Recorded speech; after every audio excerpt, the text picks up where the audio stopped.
No importa desde qué país nos esté viendo, sea el que sea, existe una alta probabilidad de que su territorio albergue una base militar estadounidense o cuente con una nutrida presencia de tropas o asesores de ese país. Si no es su caso, seguramente sea el de alguna nación fronteriza a la suya. ¿Me equivoco? No tengo el don de la clarividencia. Es solo que las más de 600 bases e instalaciones militares que oficialmente Washington tiene desplegadas por todo el mundo hacen bastante difícil no tener alguna cerca. Menos si tenemos en cuenta que en realidad hay bastantes más de las que la Casa Blanca está dispuesta a admitir. En este video repasaremos algunas de las principales, su distribución geográfica y sobre todo indagaremos en qué medida cumplen o no el cometido para el cual se supone que fueron creadas. Spoiler, no mucho. Ahí les va.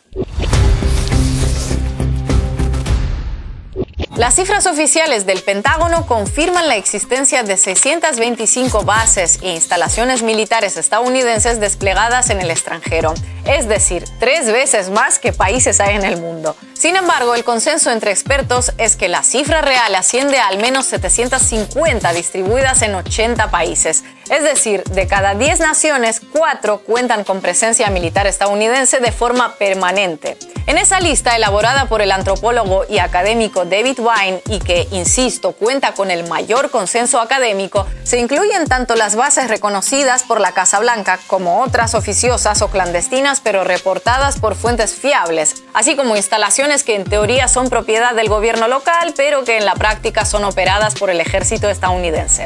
Tanto si tomamos como referencia la lista del Pentágono como la de David Wine, lo indudable es que ninguna nación rivaliza ni de lejos con Estados Unidos en cuanto a presencia militar en el extranjero. Tradicionales ogros militares, según el discurso de la Casa Blanca, como China y Rusia, están cientos y cientos de bases por detrás de Estados Unidos e incluso también tienen menor presencia internacional que aliados de Washington como Reino Unido. Suena a frase hecha, pero en este caso no es préstamo literario, sino literal. Hay tropas estadounidenses de forma permanente en los 5 continentes y surcando los 7 mares, y en la aplastante mayoría de los casos con justificaciones discutibles o anacrónicas, como por ejemplo el caso de Europa, donde se asientan varios cientos de instalaciones militares estadounidenses con la presencia de más de 60.000 efectivos, cifra superior a la de varios ejércitos europeos como los de Países Bajos, Portugal, Austria o Finlandia. La práctica totalidad de las bases de Estados Unidos en territorio europeo tienen su origen en la Guerra Fría y el nacimiento de la OTAN,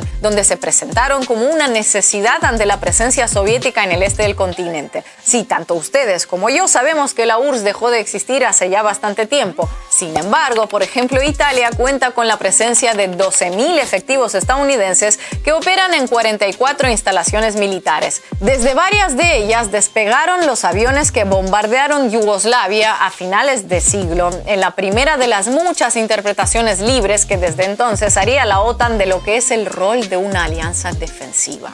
Aunque curiosamente no forma parte del siempre acalorado debate político en los grandes medios españoles, unos 6.500 militares estadounidenses tienen presencia en las 2 grandes bases militares de Estados Unidos que aún quedan operativas en suelo español. Fue en 1953, en plena dictadura, cuando un Franco, ansioso porque Occidente le perdonara sus devaneos con Hitler, acordó la instalación de 4 bases estadounidenses permanentes en España a cambio de apoyo económico, político y militar. Ya entonces la Casa Blanca dejaba bien claro que no tolera regímenes no democráticos, aunque está dispuesta a hacer una excepción con regímenes no democráticos pero serviciales. 2 años después del acuerdo, la España de Franco ingresaba en la ONU, en gran medida gracias al apoyo de Washington.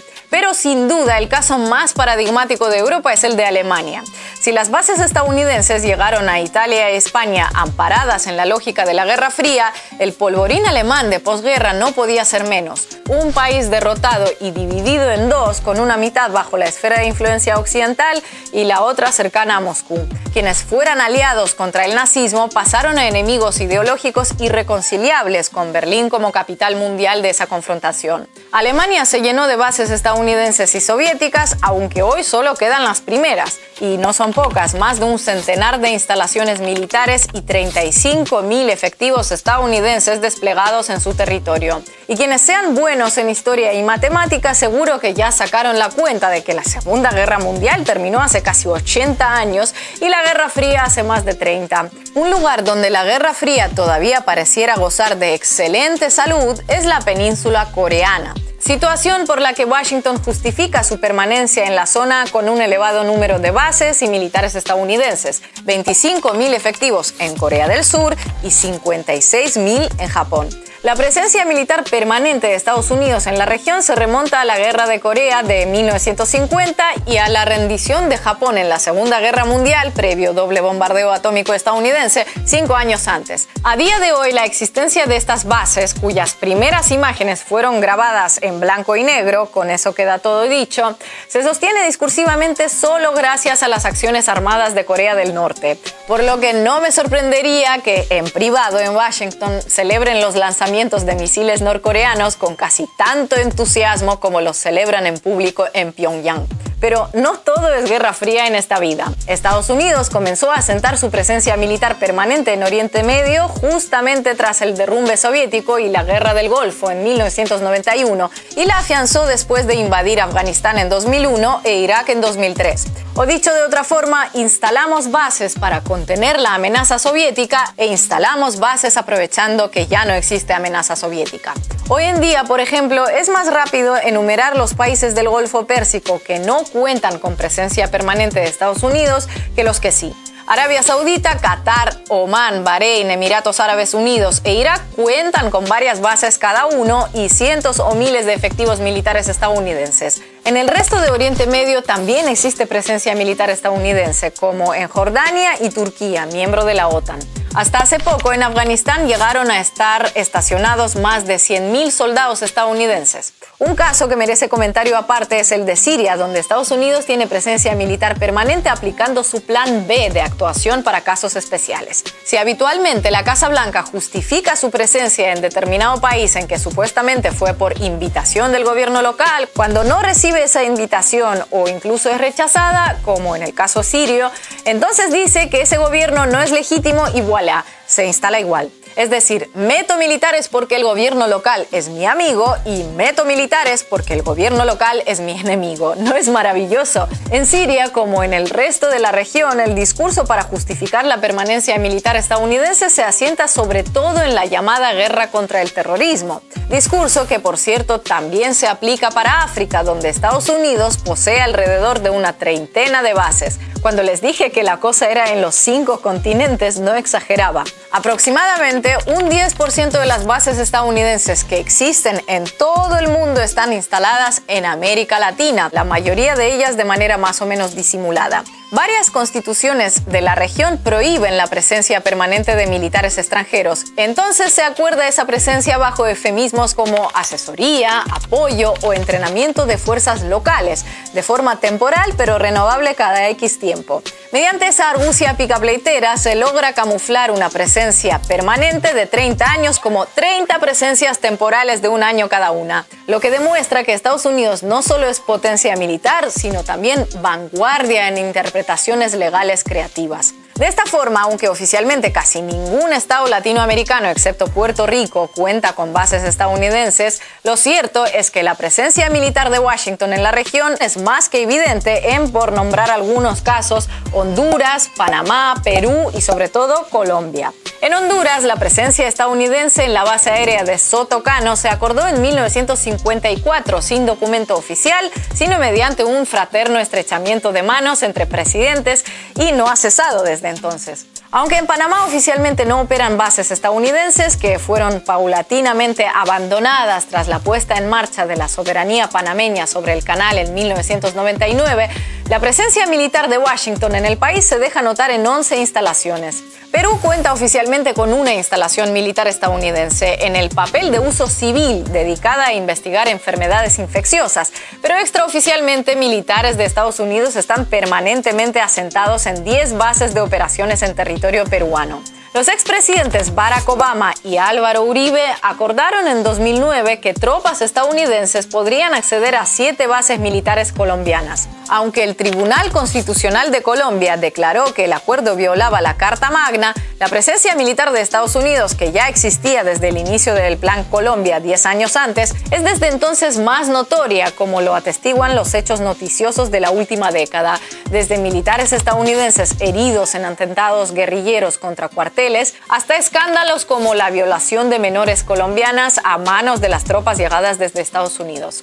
Pero tal vez la base más simbólica en América Latina y el Caribe sea la naval de Guantánamo, Cuba, tomada por Estados Unidos por la fuerza a los españoles en 1898 y cedida voluntariamente, entre comillas, a perpetuidad por el gobierno cubano a Washington 5 años después. Las comillas simples en esa cesión voluntaria se deben a que el año de la cesión, 1903, estuvo enmarcado entre 2 intervenciones estadounidenses, la que culminó en 1902 y la que inició en 1906, por lo que imaginarán las condiciones de soberanía e independencia, otra vez entre comillas, de las que gozaba la isla en el momento de semejante regalito sin retorno. Además de representar a la perfección el sesgo colonialista con el que Washington administra sus bases en el extranjero, Guantánamo es también el espejo que mejor refleja lo que Estados Unidos entiende por respeto a la legalidad internacional, el debido proceso y los derechos humanos cuando le conviene. Tras la invasión estadounidense de Afganistán e Irak, la base naval quedó firmemente asociada en la memoria colectiva como ícono de centro de detención y tortura del siglo XXI. Otra forma de cesión a perpetuidad con la que seguramente en la Casa Blanca no se sientan tan cómodos. Es imposible analizar la historia global en el último siglo y medio sin tener en cuenta el rol de las bases militares de Estados Unidos en el extranjero. Sin duda, su despliegue fue parte clave en resonantes éxitos geopolíticos de Washington durante el siglo XX, como queda claro analizando el saldo de la Guerra Fría en Europa. Sin embargo, el final de esa confrontación no derivó en una disminución del expansionismo militar estadounidense, sino que la ausencia de un enemigo global lo animó a profundizarlo todavía más, con consecuencias que difícilmente puedan calificarse como exitosas, al menos si nos ceñimos a los objetivos anunciados públicamente por Washington. En Oriente Medio, el aumento en la presencia de bases estadounidenses vino seguido del surgimiento del Estado Islámico, cuya violencia extrema desangró la región y hasta salpicó Europa de atentados terroristas nunca antes vistos y flujos migratorios que todavía no cesan. Los 20 años de intervención estadounidense en Afganistán, con una presencia casi inédita de efectivos y recursos, desembocaron en la retoma del poder a mano de los talibanes, justamente el motivo anunciado para intervenir y asentarse en la nación. En América Latina, nada mejor que el mal ejemplo colombiano para hacer balance de la guerra contra las drogas iniciada por la Casa Blanca a finales del siglo pasado, principal pilar argumentativo de la presencia militar estadounidense en la región. Cada año, Colombia produce más y más cocaína, hasta el punto de que hace un año se llegó a señalar que el país ya generaba más drogas que en la época de máximo esplendor del cartel de Pablo Escobar. De modo que una de dos, o bien de un tiempo a esta parte a Washington no le importa fracasar una y otra vez en los objetivos que anuncia públicamente cuando instala una base militar o interviene en el extranjero, o bien los objetivos anunciados por la Casa Blanca rara vez tienen algo que ver con los reales. Y a estas alturas del siglo XXI hasta da un poquito de pena planteárselo como una duda.